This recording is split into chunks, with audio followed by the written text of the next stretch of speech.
السلام علیکم۔ Crime stories میں جو کہانی میں آپ کو سنا رہی ہوں اس کا عنوان ہے مقتول کی بدرو۔ اس کے مصنف ہیں انسپکٹر احمد یار خان۔ یہ اس کا دوسرا حصہ ہے۔ آدھی رات سے کچھ پہلے تک تو میں نے اس سے پوچھ گچھ جاری رکھی۔ اس کی حالت بہت بری ہو گئی تھی۔ اسے ابھی میں حوالات میں بند نہیں کر سکتا تھا۔ ابھی تو یہ بھی پتہ نہیں چلا تھا کہ مرنے والا قتل ہوا ہے یا اس نے خودکشی کی ہے۔ میں ایس آئی اور ایک ہیڈ کانسٹیبل کو ہدایات دے کر اپنے گھر چلا گیا۔ اگلی صبح میں تھانے گیا تو پتہ چلا کہ ایس آئی اور ہیڈ کانسٹیبل نے اسے ساری رات سونے نہیں دیا۔ وہ باری باری جاگتے رہے اور انہوں نے پوچھ گچھ جاری رکھی۔ اس کے ساتھ دوستانہ باتیں بھی کرتے رہے اور اسے ڈراتے بھی رہے۔ صبح تک اس کی حالت اس کے قابو سے باہر ہو چکی تھی۔ وہ بدمعاش اور بدکار تھا، پیشہ ور مجرم نہیں تھا، وہ عزت دار آدمی تھا۔ اس نے میرے آگے ہاتھ جوڑ دیے اور اس کے آنسو بہنے لگے۔ میں نے یہی ایک رٹ جاری رکھی، چودھری اقبال جرم کر لو۔ جھوٹے اور سچے آدمی کا چہرہ ہر تجربے کار تھانے دار پہچان لیتا ہے۔ مجھے کچھ زیادہ ہی مہارت تھی۔ مجھے شک ہونے لگا تھا کہ اس شخص نے سریش کو قتل نہیں کیا۔ میں نے اس روز مخبروں سے رپورٹیں لیں، کوئی سراغ نہ ملا۔ شام سے ذرا پہلے لاش اور پوسٹ مارٹم رپورٹ آ گئی۔ لکھا تھا کہ موت ڈوبنے سے واقع نہیں ہوئی، گلا دبا کر ہلاک کیا گیا ہے اور موت تقریباً 12 دن پہلے واقع ہوئی ہے۔ یہ تو میں نے بھی یقین کر لیا تھا کہ یہ ہندو کی لاش ہے، مسلمان کی نہیں۔ میں نے لاش کا چہرہ عبد الرحیم کو دکھایا اور پوچھا کہ یہ سریش کی لاش ہے یا کسی اور کی ہے؟ اس نے چہرہ غور سے دیکھ کر کہا کہ چہرہ بہت بگڑا ہوا ہے، وہ یقین سے کچھ نہیں کہہ سکتا۔ اسے یہی کہنا تھا کہ یہ لاش سریش کی نہیں۔ میں نے لاش وارثوں کے حوالے کر دی۔ انہوں نے رات کو ہی لاش جلا دی۔ اگلی رات بھی عبد الرحیم کو میں نے تفتیش کی چکی میں خوب پیسا۔ اس سے اگلے دن میں عبد الرحیم کے گھر چلا گیا اور اس کی بیوی سے ملا۔ رو رو کر اس کی آنکھیں سوجی ہوئی تھیں۔ زرینہ نے اس کے متعلق جو کچھ بتایا تھا اس نے تصدیق کی اور یہ بھی بتا دیا کہ سریش نے اسے کہا تھا کہ وہ اس کے ساتھ تعلقات استوار کرنا چاہتا ہے۔ بیوی نے عبد الرحیم کو بتا دیا تھا اور کہا تھا کہ اس کی بدکاری کی وجہ سے ایک ہندو نے اسے اتنی زیادہ توہین آمیز بات کہی ہے۔ اس پر میاں بیوی کی لڑائی ہوئی تھی۔ میں سریش کے گھر گیا، اس کی بیوی اپنے گھر جا چکی تھی۔ میں وہاں چلا گیا اور اس لڑکی سے ملا۔ وہ بہت خوبصورت لڑکی تھی۔ میں نے اس سے وہ بات پوچھی جو زرینہ نے اس کے متعلق بتائی تھی۔ اس نے کہا کہ یہ ایسے ہی ہوا تھا۔ زرینہ اس کی سہیلی بن گئی تھی لیکن وہ دھوکے میں آنے سے پہلے ہی بھانپ گئی۔ میں نے یہ معلوم کرنے کے لیے کہ اس کا چال چلن کیسا ہے اور اس کا کسی غیر مرد کے ساتھ در پردہ دوستانہ ہوگا، اس سے بہت پوچھ گچھ کی۔ اس نے تسلیم کیا کہ اسے سریش اچھا نہیں لگتا تھا۔ وہ سمجھ گئی تھی کہ میں کیا معلوم کرنے کی کوشش کر رہا ہوں۔ یہ ضروری تو نہیں ہوتا کہ کوئی بیوی اپنے خاوند کو ناپسند کرے تو وہ کسی اور کو پسند کرتی ہوگی۔ آپ میرے متعلق مجھ سے نہ پوچھیں، دوسروں سے پوچھیں۔ اوشا میری دشمن ہے، آپ اس سے پوچھ لیں کہ میرا چال چلن کیسا ہے۔ مزید 4-5 دن گزر گئے۔ میں شکست محسوس کرنے لگا۔ ایک ہفتے سے عبد الرحیم میرے پاس تھانے میں تھا۔ وہ مجھے بے گناہ دکھائی دینے لگا۔ آخر تھک ہار کر میں نے عبد الرحیم کو گھر جانے کی اجازت دے دی، لیکن اسے بتا دیا کہ وہ مشتبہ ہے اور گھر سے غیر حاضر نہیں ہو سکتا۔ اس کے پیچھے 2 مخبر لگا دیے۔ اس سے 2 روز بعد کا واقعہ ہے۔ دن کا 1 بج چکا تھا۔ رپورٹ آئی کہ عبد الرحیم قتل ہو گیا ہے اور لاش باغ میں پڑی ہے۔ رپورٹ لکھوانے والوں میں ایک اس کا چچا تھا، ایک ماموں اور دونوں مزارے ان کے ساتھ تھے۔ انہوں نے بتایا کہ انہوں نے ایک آدمی کو دیکھا کہ وہ اس طرف سے باغ میں عبد الرحیم کے مکان میں داخل ہوا جدھر سے راستہ نہیں تھا۔ پودوں اور جھاڑیوں کی باڑ تھی۔ اس کا سر اور چہرہ پگڑی میں لپٹا ہوا تھا۔ انہیں کچھ آوازیں سنائی دیں۔ وہی آدمی دوڑتا ہوا باڑ سے نکل گیا اور گھوڑا دوڑانے کی آوازیں سنائی دی۔ مزاروں کو شک ہوا کہ کوئی گڑبڑ ہے، وہ ادھر گئے، دیکھا کہ عبدالرحیم دروازے میں پیٹ کے بل پڑا ہے اور خون ہی خون تھا، وہ مر چکا تھا۔ انہوں نے لاش کو ہاتھ نہیں لگایا اور میرے پاس آ گئے۔ وہ گھوڑوں کا زمانہ تھا، قاتل بھی گھوڑے پر آیا تھا اور نکل گیا۔ میں اپنے گھوڑے پر بیٹھا اور جائے واردات پر پہنچا۔ میرے سٹاف کے ساتھ کھوجی بھی آ گیا۔ جس طرف سے قاتل آیا تھا ادھر کھرے بڑے صاف تھے، کھوجی کو میں نے ادھر بھیج دیا۔ لاش سیدھی کی، پیٹ پھٹا ہوا تھا، انتڑیاں وغیرہ باہر آ گئی تھی، لمبے چاقو یا خنجر کے 2 گہرے زخم سینے پر تھے۔ میں نے وہاں جو کارروائی کرنی تھی مکمل کی اور لاش پوسٹ مارٹم کے لیے بھجوا دی۔ جن مزاروں نے قاتل کو دیکھا ان سے کریت کریت کر پوچھا کہ اس کا قد بت کیسا تھا اور کپڑے کیسے پہنے تھے۔ انہوں نے قد درمیانہ اور جسم گٹھا ہوا بتایا۔ چہرہ پگڑی میں چھپا ہوا تھا اس لیے وہ نہ دیکھ سکے۔ اس نے شلوار اور کرتا پہن رکھا تھا۔ یہ حلیہ میرے کام نہیں آ سکتا تھا۔ میں نے وہ راستہ دیکھا جدھر سے قاتل گیا تھا، ندی قریب ہی تھی اور گہرائی میں سے گزرتی تھی۔ مجھے امید تھی کہ اسے کسی نے ادھر جاتے دیکھا ہوگا۔ میں گھوڑے پر سوار ہوا اور باغ میں سے نکلنے لگا تو دیکھا کہ کچھ راہ جاتے لوگ بھی وہاں رک گئے تھے۔ ان میں سے ایک نے مجھے بتایا کہ اس نے ایک گھوڑ سوار کو باغ کی طرف سے ندی کی طرف جاتے دیکھا ہے۔ گھوڑا سرپٹ دوڑ رہا تھا، سوار نے سر اور چہرے پر پگڑی لپیٹ رکھی تھی۔ گھوڑا گہرے بادامی رنگ کا تھا اور اس کی اگلی دونوں ٹانگوں کے درمیان بہت بڑا سفید داغ تھا۔ جیسا کہ میں آپ کو بتا چکا ہوں وہ گھوڑوں کا زمانہ تھا، لوگ گھوڑوں کے حلیے پوری تفصیل سے بیان کیا کرتے تھے۔ میں اور آگے چلا گیا، ندی میں پانی بہت تھوڑا تھا، 2 آدمی گھوڑوں پر ندی میں سے آ رہے تھے۔ میں نے ان سے پوچھا کہ بادامی رنگ کا ایک گھوڑا جس کی اگلی ٹانگوں کے درمیان کھال سفید تھی اور اس پر سوار چہرہ پگڑی میں چھپائے ہوئے تھا، انہوں نے دیکھا ہوگا؟ انہوں نے دیکھا تھا اور جہاں انہوں نے دیکھا تھا وہ جگہ کم و بیش 12-13 میل دور تھا۔ ان آدمیوں میں سے ایک نے کہا کہ اسے شک ہوا تھا کہ اس سوار کے کپڑوں پر لال داغ دھبے تھے۔ اگر قاتل اتنی دور نکل گیا تھا تو اس کا مطلب یہ تھا کہ وہ بہت دور سے آیا تھا۔ میرا خیال تھا کہ مقتول بدکار آدمی تھا اور کسی نے اسی سلسلے میں اسے قتل کر دیا۔ سرینا میری رہنمائی کر سکتی تھی۔ اگر قاتل دور سے آیا تھا تو وہ کرائے کا قاتل ہوگا، دشمنی شہر میں ہی ہوگی، میرا آگے جانا بیکار تھا۔ میں باغ میں چلا گیا اور سرینا کو الگ کر کے کہا کہ میں اسے تھانے نہیں لے جانا چاہتا کیونکہ یہ کوئی اچھی بات نہیں، وہ مجھے یہیں وہ باتیں بتا دے جو اس نے ابھی تک نہیں بتائی۔ میں نے اسے یہ بھی کہا کہ اب کچھ بھی چھپانے کی ضرورت نہیں، نہ کوئی فائدہ ہے، اس کا چودھری مر چکا ہے۔ میں نے اس سے پوچھا کہ اوشا کے علاوہ عبدالرحیم کے تعلقات اور کس عورت کے ساتھ تھے؟ وہ پرانی باتیں ہیں، چودھری ایسا بھی نہیں تھا کہ عورتوں کے پیچھے بھاگتا رہتا، ایک عورت کے ساتھ دوستی رکھتا تھا۔ آپ کو بتا چکی ہوں کہ اس نے میری شادی اس نیم پاگل آدمی کے ساتھ کرا کے ہمیں باغ میں جو مکان دیا تھا یہ سب کچھ اس نے میری خاطر کیا تھا۔ پھر اسے اوشا مل گئی، اس دوران اس نے میرے ساتھ تعلقات اس لیے نبھائے کہ میں اس کے ساتھ رہتی تھی۔ اوشا سے پہلے اس کا تعلق ایک ہندو لڑکی کے ساتھ تھا، وہ اب 3 بچوں کی ماں ہے۔ چودھری نے میرے ہاتھوں سریش کی بیوی کو جال میں لانے کی کوشش کی تھی جو کامیاب نہیں ہوئی۔ میں نے سرینا سے مزید پوچھ گچھ کی، مجھے یقین ہو گیا کہ وہ کچھ بھی نہیں چھپا رہی۔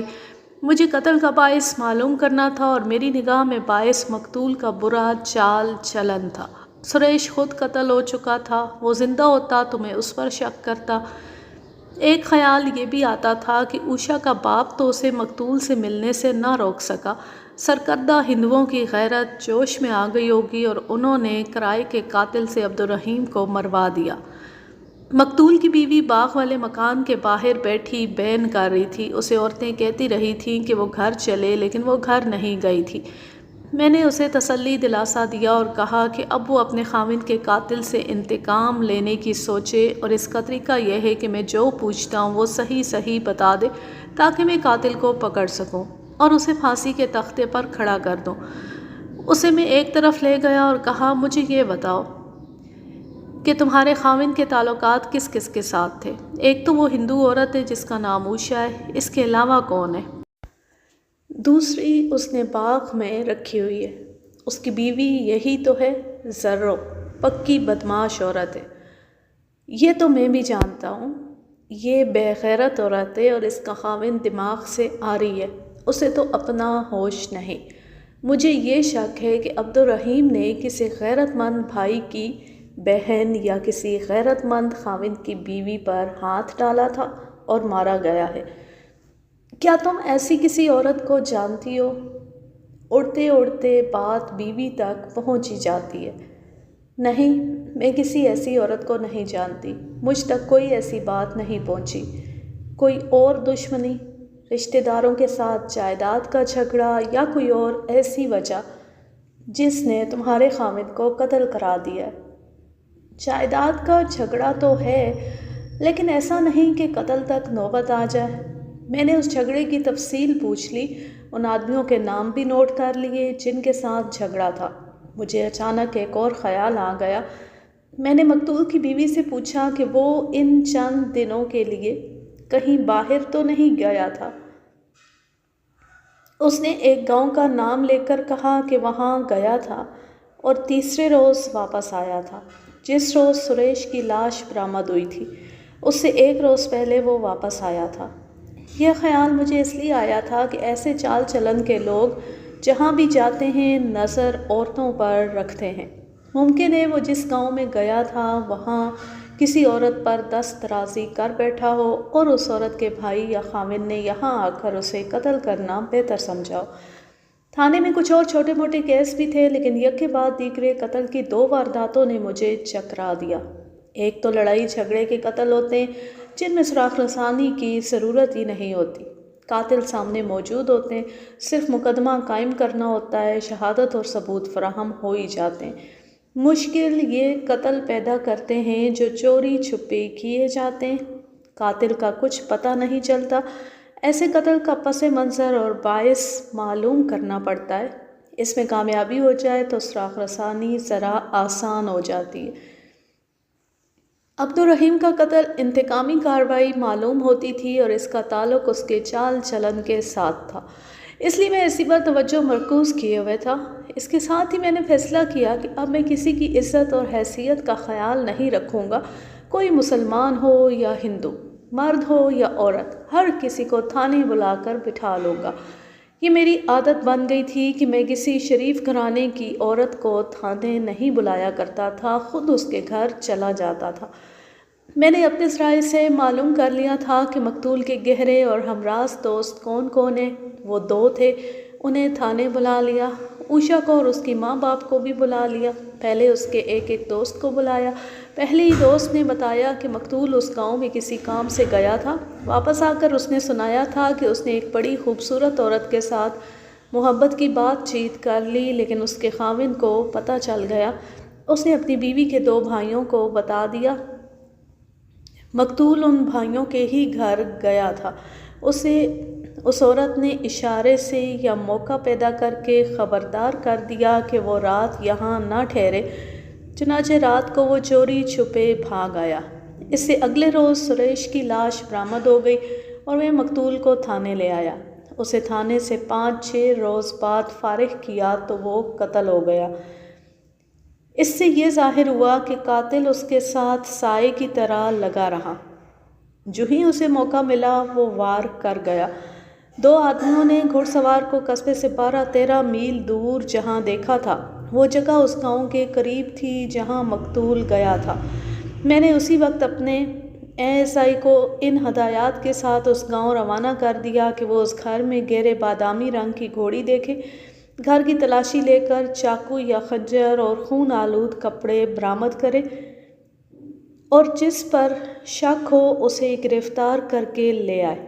میں نے اسے ایک ہیڈ کانسٹیبل اور 6 کانسٹیبلوں کی مسلح گارد دے دی۔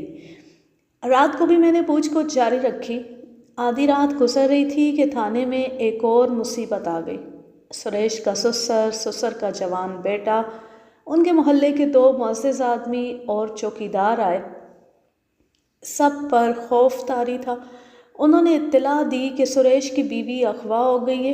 اغوا اس طرح ہوئی کہ لڑکی سریش کے قتل کے بعد اپنے ماں باپ کے گھر میں تھی۔ رات اس کا باپ اور بھائی برآمدے میں اور اس کی ماں اور وہ صحن میں سوئی ہوئی تھی۔ انہیں کسی نے جگایا۔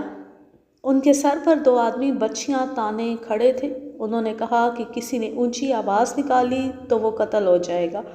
ایک آدمی صحن میں تھا۔ سریش کی ساس نے بتایا کہ صحن والے آدمی نے لڑکی کے منہ پر کپڑا باندھ دیا اور اسے کندھے پر ڈال کر باہر نکل گیا۔ انہوں نے کہا کہ کسی نے اونچی آواز نکالی تو وہ قتل ہو جائے گا۔ ایک آدمی صحن میں تھا۔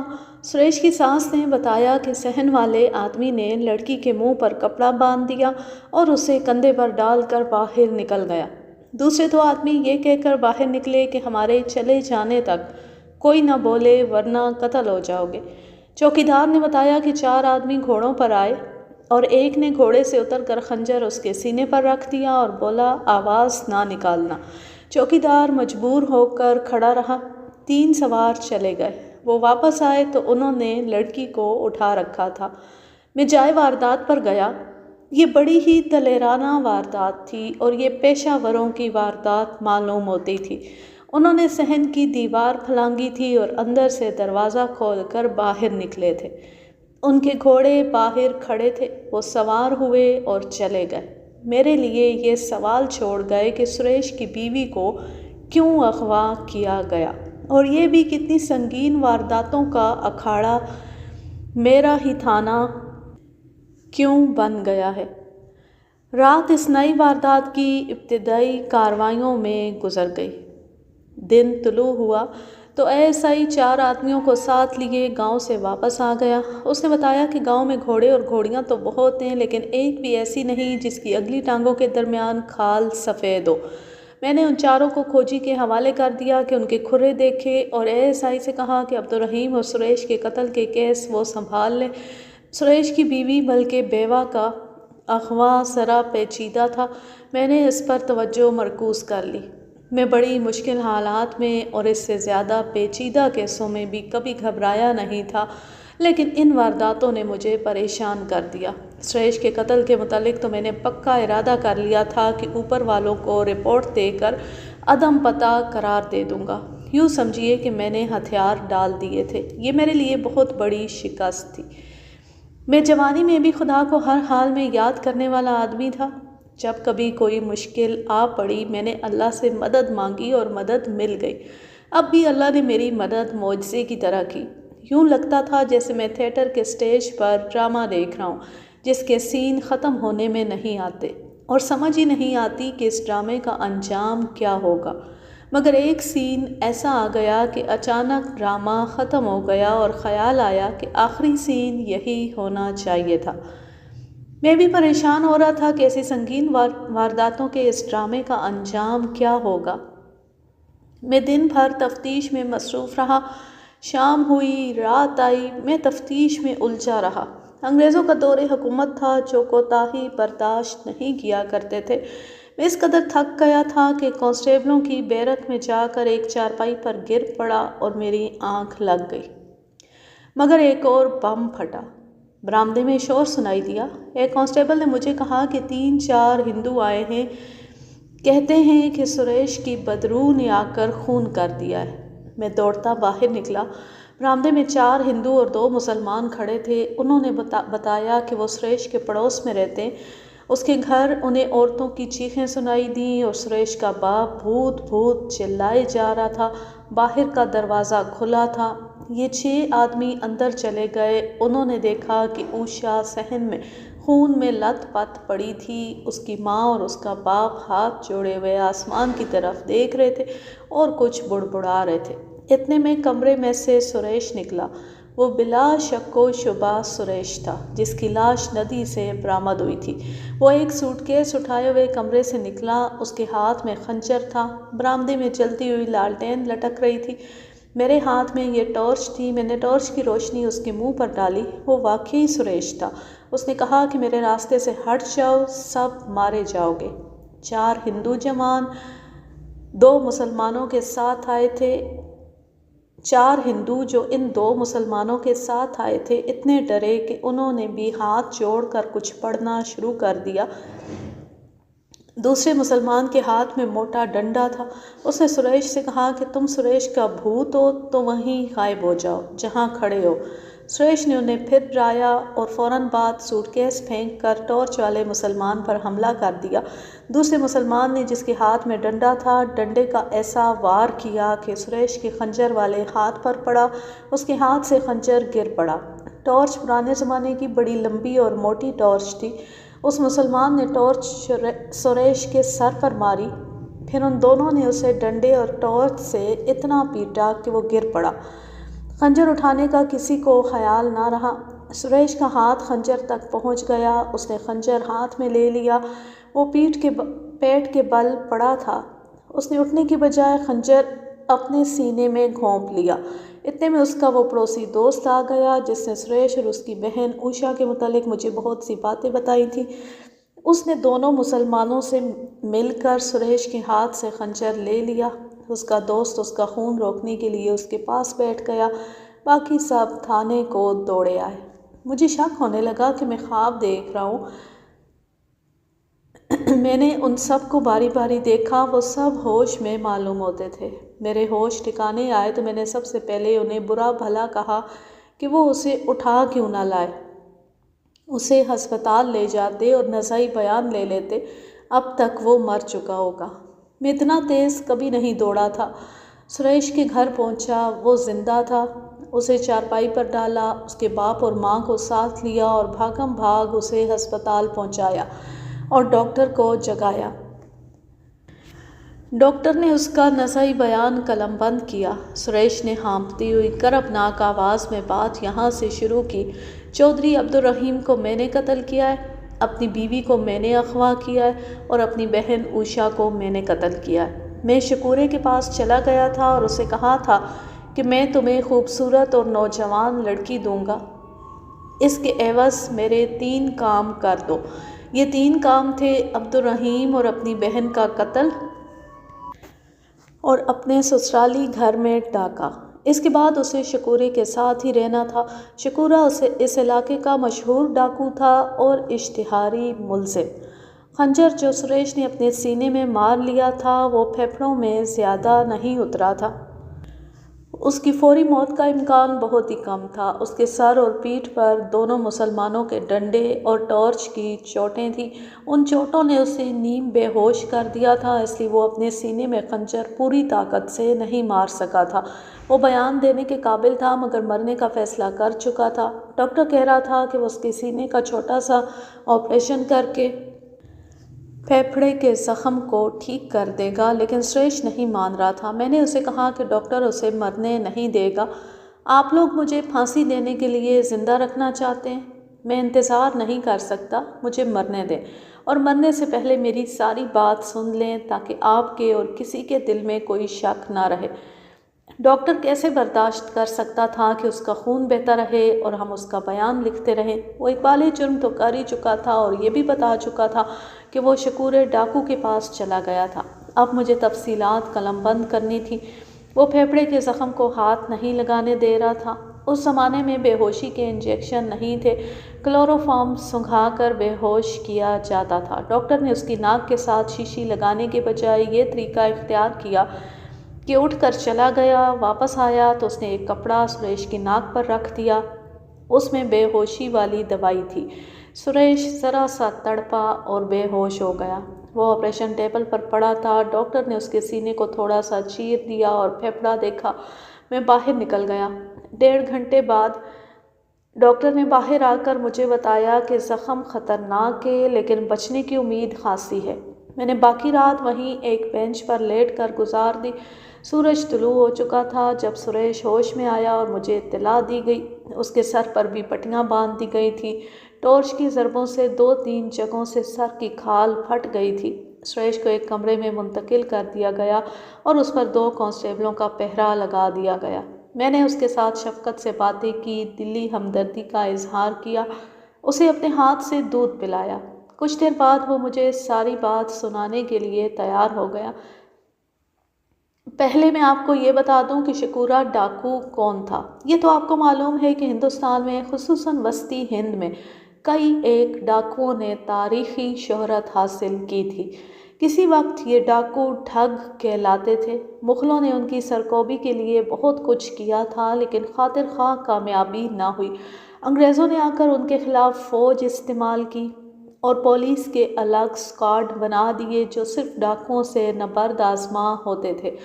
ٹھگی یعنی رازنی اور ڈاکہ زنی باقاعدہ پیشہ بن گیا تھا۔ انگریزوں کی مسلسل انسدادی اور ہر طرح کی بڑی سخت کارروائیوں سے ڈاکو اور رازن شہروں سے دور ہٹتے ہٹتے دشوار گزار جنگلوں اور پہاڑی علاقوں میں چلے گئے۔ کچھ پکڑے گئے اور بعض نے یہ پیشہ ترک کر دیا، مگر یہ پیشہ ختم نہ ہو سکا۔ پیشہ ور ڈاکوؤں کی کچھ تعداد موجود رہی جو ہندوستان میں آج بھی پائی جاتی ہے۔ راجستھان کے علاقے میں چند ایک عورتیں ڈاکہ زن گروہوں کی سربراہ ہیں۔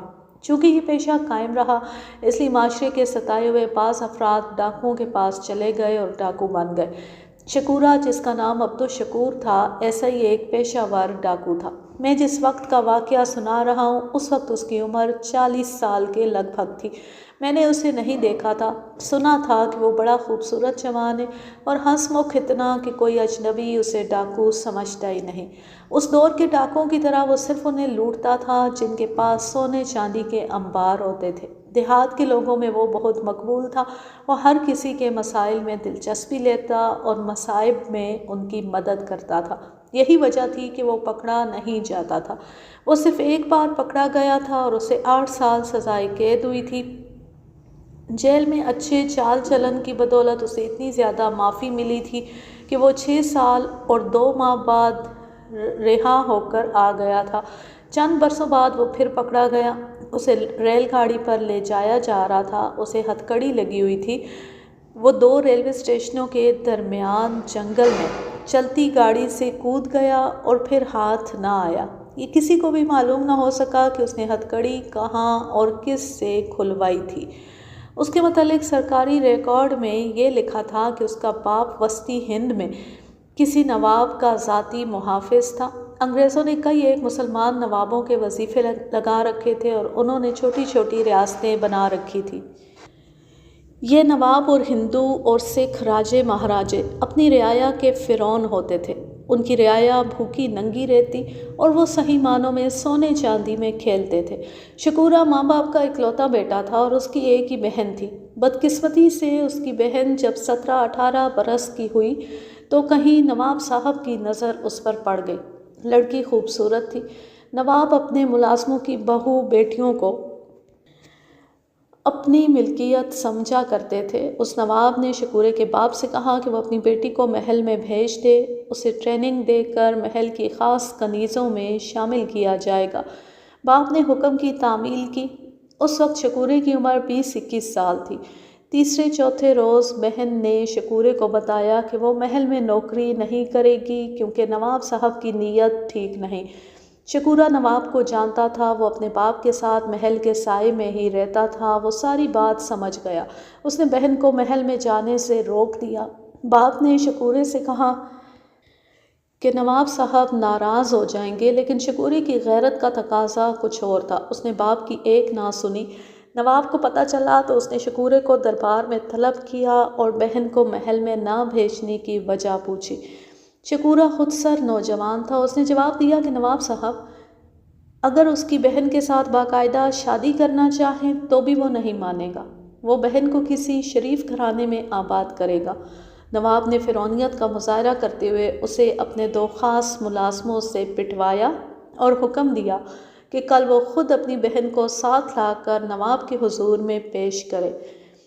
اسی رات وہ اپنے ماں باپ کو بتائے بغیر اپنی بہن کے ساتھ لاپتہ ہو گیا۔ نواب نے اپنی ریاست کی خاک چھان ماری مگر شکورہ نہ ملا۔ وہ کہیں دور نکل گیا تھا۔ اس نے اپنی بہن کی شادی کسی شریف گھرانے میں کر دی اور خود ایک جرائم پیشہ گروہ میں شامل ہو گیا۔ اس نے پہلا جرم یہ کیا کہ ان 2 آدمیوں کو قتل کیا جنہوں نے اسے نواب کے حکم سے پیٹا تھا۔ وہ خود ان پڑھ تھا۔ اس نے کسی ساتھی سے ایک کاغذ پر لکھوایا تھا کہ انہیں میں نے قتل کیا ہے، اگر نواب نے اس کے ماں باپ کو پریشان کیا تو نواب بھی قتل ہو جائے گا۔ اس تحریر کے نیچے عبدالشکور کا نام لکھا تھا۔ یہ کاغذ دونوں لاشوں کے قریب پڑا ملا تھا۔ مخبروں کی اطلاعوں کے مطابق وہ ایک ڈاکو کا شاگرد بن گیا تھا جس نے اسے بھی استادی ہاتھ سکھا دیے تھے۔ 3-4 سال بعد پکڑا گیا، 8 سال قید ہوئی، 6 سال بعد رہا ہو کر آ گیا۔ اس وقت جیل میں 2-3 پیشہ ور رازن سزائے قید کاٹ رہے تھے۔ انہوں نے شکورے کو پختہ کار، رازن اور بڑا ہی خطرناک ڈاکو بنا دیا تھا۔ وہ غالباً ایک گروہ سے نکل کر دوسرے میں چلا گیا تھا۔ اس دوران وہ اس علاقے میں آ گیا جس میں میرا تھانہ تھا۔ اس کا استاد مر گیا تو اس نے استاد کی جگہ سنبھال لی۔ وہ 4 تھانوں کے علاقے میں وارداتیں کرتا تھا۔ میں جب اس تھانے میں آیا تو شکورہ بہت مشہور ہو چکا تھا۔ پولیس کے لیے وہ مستقل درد سر تھا، لیکن دیہاتی علاقوں میں اس کا نام یوں لیا جاتا تھا جیسے وہ بڑا ہی نیک اور پارسا شخص ہو۔ وہ اب مفرور اور اشتہاری ملزم تھا اور قتل اور ڈاکے کی متعدد وارداتوں میں مطلوب تھا۔ اس کی 2 وارداتیں میرے تھانے کی تھیں۔ یہاں میں یہ بھی بتا دوں کہ وہ کوئی اتنا بڑا ڈاکو بھی نہ تھا کہ پولیس فورس اور حکومت کے لیے ٹیڑھا مسئلہ بنا ہوا ہو۔ یوں سمجھ لیں کہ درمیانے درجے کا ڈاکو تھا۔ اسے چونکہ لوگوں کا تعاون اور ہمدردیاں حاصل تھیں اس لیے پکڑا نہیں جاتا تھا۔ اب سریش نے بتایا کہ وہ شکورے کے پاس چلا گیا تھا تو سب سے پہلا سوال میرے ذہن میں یہ پیدا ہوا کہ سریش اس تک پہنچا کس طرح۔ سریش نے بڑی دلیری اور خود اعتمادی سے بیان دیا، لیکن اس سوال کا جواب دینے سے صاف انکار کر دیا کہ وہ شکورے تک کس طرح پہنچا تھا۔ میں آپ کو یہ 2 راز نہیں دوں گا کہ مجھے شکورے کے پاس کون لے گیا تھا اور یہ کہ شکورہ کہاں ہے۔ میں نے یہ دونوں راز دل میں رکھنے کا وعدہ کیا تھا۔ آپ میں ہمت ہے تو شکورے کو پکڑ لیں۔ میں نے اس پر زور نہ دیا کہ وہ ضرور بتائے۔ میں نے یہ نوٹ کر لیا کہ اسے کوئی آدمی شکورے کے پاس لے گیا تھا۔ وہ جو کوئی بھی تھا وہ شکورے کا خاص آدمی ہوگا جسے معلوم تھا کہ شکورہ کہاں ہے۔ اس کے علاوہ وہ سریش کا بھی گہرا یار ہوگا۔ ڈاکو یا ان کے آدمی اتنے کچے نہیں ہوتے کہ جو کہے اسے اپنے پاس بلا لیں۔ مجھے معلوم کرنا تھا کہ وہ آدمی کون ہے۔ اس کی وساطت سے مجھے شکورے کو پکڑنا تھا۔ سریش کے انکار سے مجھے یہ اشارہ مل گیا کہ اسے کوئی آدمی لے گیا تھا۔ سریش کا بیان خاصا طویل تھا، میں اختصار سے آپ کو سناؤں گا۔ وہ غیرت مند نوجوان تھا۔ جب سے اس نے باہر نکل کر کھیلنا شروع کیا تھا وہ مسلمانوں کے بچوں کے ساتھ کھیلتا تھا۔ بڑے ہو کر بھی اس نے مسلمان نوجوانوں کے ساتھ دوستی رکھی۔ اس کا اثر یہ ہوا کہ اس کی فطرت میں وہ گھٹن پیدا ہی نہ ہوئی جو ہندوؤں میں ہوتی ہے۔ اس میں ہندوؤں والی مکاری اور ریاکاری بھی پیدا نہ ہوئی۔ وہ چوری چھپے گوشت بھی کھا لیا کرتا تھا۔ اسے بیوہ بہن کی بد چلنی نے پریشان کر رکھا تھا۔ اس نے اپنے بیان میں بتایا کہ اس نے اپنے ماں باپ سے کہا اس کی بہن جوان ہے، خوبصورت بھی ہے، اس کی شادی ہو سکتی ہے۔ باپ نے کان پر ہاتھ رکھ کر اسے کہا کہ وہ ایسی بات کسی اور کے سامنے نہ کہے۔ بیوہ کی شادی کی بات کرنا پاپ ہے۔ اسے معلوم تھا کہ کوئی ہندو کسی بیوہ کے ساتھ شادی نہیں کرے گا، یہ اس کے مذہب کی پابندی تھی۔ سریش کا ذہن اس پابندی کو قبول نہیں کر رہا تھا، مگر اس کے سامنے راستہ بھی کوئی نہ تھا۔ اس کے دل میں ہندو مذہب کے خلاف نفرت پیدا ہو گئی۔ اس نے مندر کے پنڈت کے ساتھ یہ بحث چھیڑ دی اور اپنے مذہب کے خلاف باتیں کی۔ پنڈت نے اسے ڈرایا، دھمکایا اور مندر سے نکال دیا۔ اس نے بات یہیں پر ختم نہ کی بلکہ اس کے باپ اور اس کے سسر سے کہا کہ وہ سریش کو مسلمانوں کی دوستی سے روکیں، یہ گمراہ ہو گیا ہے۔ باپ اور سسر نے اس کے ساتھ بہت برا سلوک کیا، اسے خوب گالیاں دی، لیکن انہوں نے اس کی بہن اوشا کو کچھ بھی نہ کہا۔ سریش اوشا کی بات کرتا تو باپ اس پر ٹوٹ پڑتا۔ سریش نے تھک ہار کر اوشا سے براہ راست بات کی۔ اسے کہا تمہاری بدقسمتی ہے کہ تم بیوہ ہو گئی ہو، اس کی سزا ہمیں نہ دو۔ پنڈت مہاراج کہتے ہیں کہ اوشا نے پچھلے جنم میں کوئی پاپ کیا تھا جس کی سزا اسے اس جنم میں یہ ملی کہ وہ بیوہ ہو گئی ہے۔ اب اس کا موجودہ جنم جلتے اور کڑتے گزرے گا۔ میری طرف دیکھو اوشا، باہر لوگوں میں میری بڑی عزت ہے، میں کسی کو سر نہیں اٹھانے دیتا، مگر تمہاری وجہ سے میرا سر نیچے ہو رہا ہے، لوگ مجھ پر انگلیاں اٹھاتے ہیں۔ بہن اس قدر جلی بیٹھی تھی کہ اس نے سریش کو گالی گلوچ کی اور سارا گھر سر پر اٹھا لیا۔ اس نے سریش کی بیوی کو برا بھلا کہا کہ وہ سریش کو اس کے خلاف بھڑکاتی ہے۔ ماں نے بھی اپنی بیٹی کا ساتھ دیا اور سریش کے ساتھ اس کی بیوی کو بھی برا بھلا کہا۔ سریش کی بیوی نے، جس کا نام شیاما تھا، اپنے ماں باپ کو بتایا کہ ایک تو ان کی بیٹی بد چلن ہے، دوسرے یہ لوگ اس کی حمایت کرتے اور شیاما کو گالیاں دیتے ہیں۔ شیاما کا باپ امیر کبیر آدمی تھا۔ اس نے سریش کو اور اس کے باپ کو اپنے گھر بلایا اور دونوں کی بے عزتی کی، جو منہ میں آیا کہا۔ اس کے بعد یہ معمول بن گیا کہ اوشا شیاما سے کسی نہ کسی بات پر لڑائی مول لے لیتی۔ شیاما اپنے ماں باپ کو جا بتاتی، اس کا باپ سریش کو بلا کر اس کی بے عزتی کر دیتا۔ شیاما کو اپنی شکل و صورت پر اور اپنے باپ کی دولت پر بہت ہی ناز تھا۔ وہ سریش کو بدصورت اور اپنے مقابلے میں غریب سمجھتی تھی۔ سریش کی بہن اوشا کا شیاما کے ساتھ سلوک ایسے تھا کہ اسے اس گھر سے ہی نفرت ہو گئی اور اس نے سریش کو تانے دینے شروع کر دیے۔ تم میرے خاوند نہیں، میرے نوکر لگتے ہو۔ اگر تمہارے پاس اپنی بد چلن بہن کو زہر دینے کے لیے پیسے نہیں تو میں تمہیں اپنے باپ سے پیسے لا دوں گی۔ کچھ وقت کے بعد سریش شیاما کا برائے نام خاوند رہ گیا۔ شیاما کا باپ اب اسے 2 کوڑی کے بنیے کا بیٹا کہنے لگا۔ وہی سریش جو دلیر اور غیرت مند تھا، گھر میں ایسے رہنے لگا جیسے وہ زندہ ہی نہ ہو۔ اس کی زبان بند رہتی اور وہ کڑتا رہتا۔ اسے اس حال تک اوشا نے پہنچایا تھا۔ آخر وہ تھک ہار کر ایک روز باغ کے مالک عبدالرحیم کے پاس چلا گیا اور اسے کہا کہ وہ اس کی بہن کو اپنے باغ میں نہ آنے دیا کرے۔ عبدالرحیم نے اسے تنزیہ لہجے میں کہا، میں تمہاری بہن کو تمہارے گھر سے اٹھا کر تو نہیں لایا کرتا، وہ خود آتی ہے۔ بدنامی سے بچنا چاہتے ہو تو اپنی بہن کو زنجیر ڈالو۔ سریش جل اٹھا۔ اس نے عبدالرحیم کو قتل کی دھمکی دی۔ سریش نے مجھے بیان دیتے ہوئے کہا کہ اسے دھمکی تو دے دی لیکن اس کی دھمکی میں کوئی جان نہیں تھی۔ اس کی بہن نے اس کی مردانگی اور دلیری ختم کر دی تھی۔ وہ خالی اور بے جان دھمکیاں دے رہا تھا۔ اس نے مجھے بتایا کہ اس نے جب دھمکی دی تو عبدالرحیم مسکرانے لگا۔ اس کی مسکراہٹ نے مجھے آگ لگا دی۔ اس کی مسکراہٹ میں فتح اور طنز تھی۔ سریش پختہ ذہن کا تو آدمی نہیں تھا، جوشیلا نوجوان تھا۔ وہ سب کچھ سمجھ بھی رہا تھا اور انتقامی کارروائی کرنے کا بھی سوچ رہا تھا۔ اس نے عبدالرحیم کو ڈرانے کے لیے وہ دلیرانہ کارروائی کی جو میں آپ کو سنا چکا ہوں۔ اس نے اپنے ایک دوست کو ساتھ لیا اور زرینہ کو اغوا کر لیا، لیکن خوبصورت اور جوان عورت کے ساتھ اس نے وہ سلوک نہ کیا جس کی زرینہ کو توقع تھی۔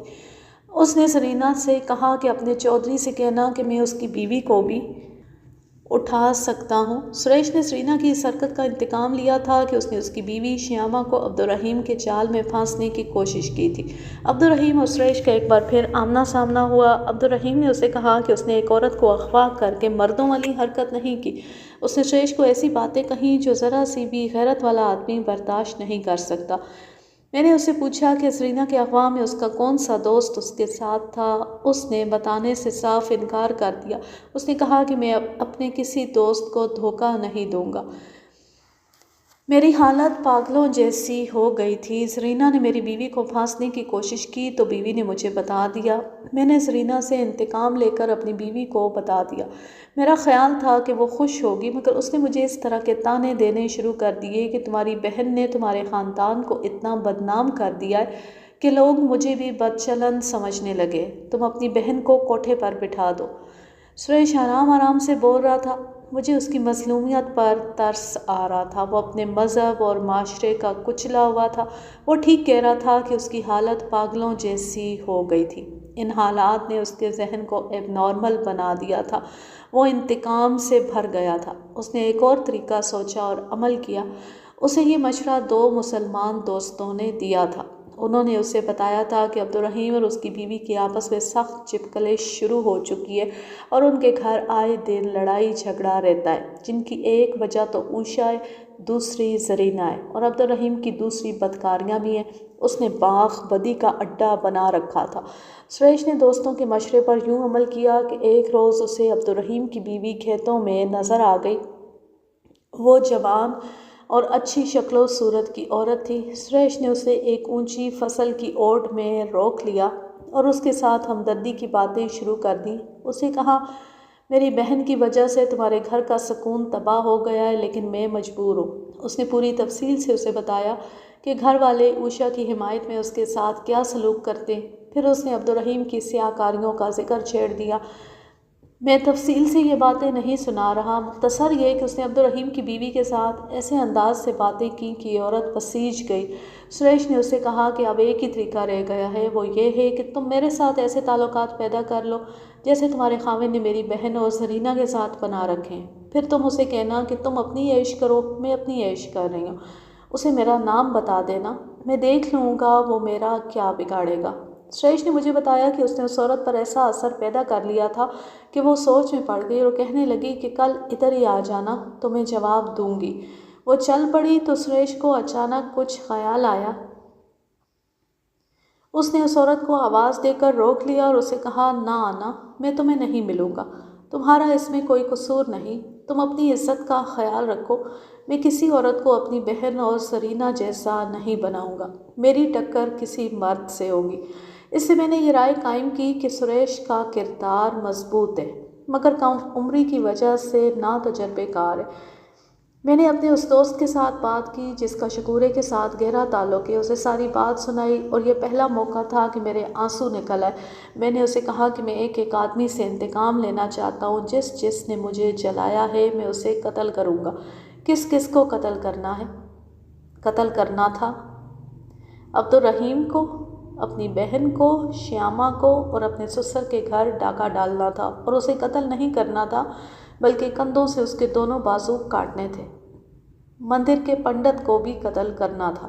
اس نے قصبے کے 2 اور سرکردہ ہندوؤں کے نام بھی بتائے جنہیں قتل کرنا تھا۔ پھر اس نے کہا، میں نے اپنے دوست سے کہا کہ مجھے شکورے تک پہنچا دو، میں ساری عمر اسی کے ساتھ گزاروں گا، لیکن وہ میرے یہ سارے کام کر دے۔ اپنے دشمنوں کو تو مجھے اپنے ہاتھوں ختم کرنا تھا، مجھے مدد اور پناہ کی ضرورت تھی جو کوئی پختہ کار ڈاکو ہی دے سکتا تھا۔